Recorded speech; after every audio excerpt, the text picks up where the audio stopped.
Howdy everyone, it's Reese, aka Bearman Prime, on this February 12th. Welcome back to my Read the Bible in a Year series. Thank you again for joining me. Card the top right hand corner for the rest of the playlist, and please hit that subscribe button and notification bell so you aren't missing a thing. Alright, so yesterday we saw the Israelites under the leadership of Moses begin their journey toward the promised land, the land of Canaan, after crossing the Red Sea, and unfortunately, uh, you know, circumstances could have been better, but the Israelites complained all the way. They were complaining about water. They were ready to turn against Moses and test the Lord, despite all that he had done for them. And yet God still provided the water that they needed to continue on. So now we're going to actually jump back from where we were. We're going to go over to chapter 16 now in the book of Exodus today, starting in verse 1. Then all the Israelites left Elim. They reached the western Sinai desert between Elim and Mount Sinai on the 15th day of the second month after leaving Egypt. Then the whole community of Israelites began complaining again. They complained to Moses and Aaron in the desert. They said, "It would have been better if the Lord had just killed us in the land of Egypt. At least there we had plenty to eat. We had all the food we needed. And now you've brought us out here into this desert to make us all die from hunger." Then the Lord said to Moses, "I will cause food to fall from the sky. This food will be for you to eat. Every day the people should go out and gather the food they need that day. I will do this to see if they will do what I tell them. Every day the people will gather only enough food for one day. But on Friday, when the people prepare their food, they will see that they have enough food for 2 days." So Moses and Aaron said to the Israelites, "Tonight you will see the power of the Lord. You will know that he is the one who brought you out of Egypt. You have been complaining about the Lord, and he heard you. So tomorrow morning you will see the glory of the Lord. You have been complaining about us. Maybe now we can have a little rest." Then Moses said, "In the evening the Lord will give you meat to eat, and in the morning you will have all the bread you want. The Lord will do this because he has heard your complaining, which was against him, not us. What can we do? We do only what he tells us to do. So your complaints are really against the Lord." Then Moses said to Aaron, "Tell the whole community of Israelites to come together before the Lord, because he has heard their complaints." So Aaron spoke to all the Israelites. While he was talking, the people turned and looked into the desert, and they saw the glory of the Lord appear on a cloud. The Lord said to Moses, "I have heard the complaints of the Israelites. So tell them, tonight you will eat meat, and in the morning you will have all the bread you want. Then you will know you can trust the Lord, your God." That evening flocks of quail came and filled the camp, and in the morning dew lay on the ground all around it. After the dew was gone, something like thin flakes of frost was on the ground.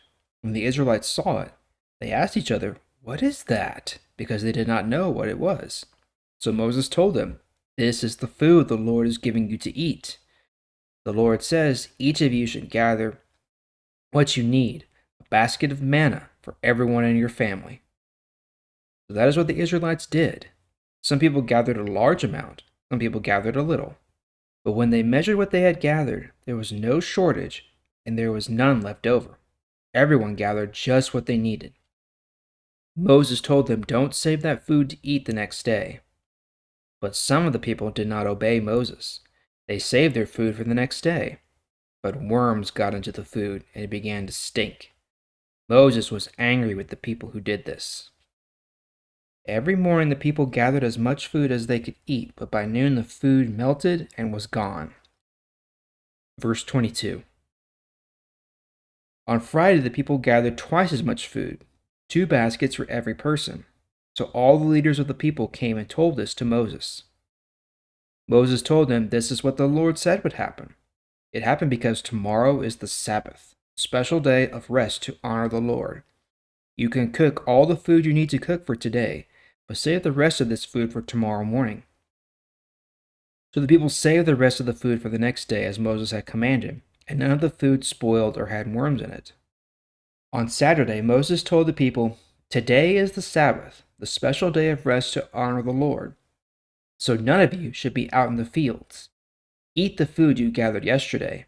You should gather the food for 6 days, but the seventh day of the week is a day of rest, so there will not be any of the special food on the ground. On Saturday, some of the people went out to gather some of the food, but they could not find any. Then the Lord said to Moses, "How long will you people refuse to obey my commands and teachings? Look, the Lord has made the Sabbath a day of rest for you. So on Friday he will give you enough food for 2 days. Then on the Sabbath, each of you should sit down and relax. Stay where you are." So the people rested on the Sabbath.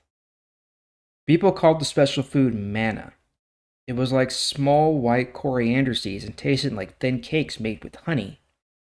Moses told the people what the Lord said: "Save a basket of this food for your descendants. Then they can see the food that I gave to you in the desert when I took you out of Egypt." So Moses told Aaron, "Take a jar and fill it with a full basket of manna. Save this manna to put before the Lord. Save it for our descendants." Aaron did what the Lord had commanded Moses. Aaron put the jar of manna in front of the box of agreement. The people ate the manna for 40 years until they came to the land of rest, that is, until they came to the edge of the land of Canaan. The measure they used for the manna was an omer. An omer was about 8 cups. All right, so here we see once again how God provides and how God continues to provide despite, unbelief and complaining and whatnot. God makes a way even when there is no way. He literally rains food down from heaven for the Israelites to provide for them. In the morning, they have the manna bread, and then in the evening, they get quail, have meat. So God meets all their needs as He always does, no matter what.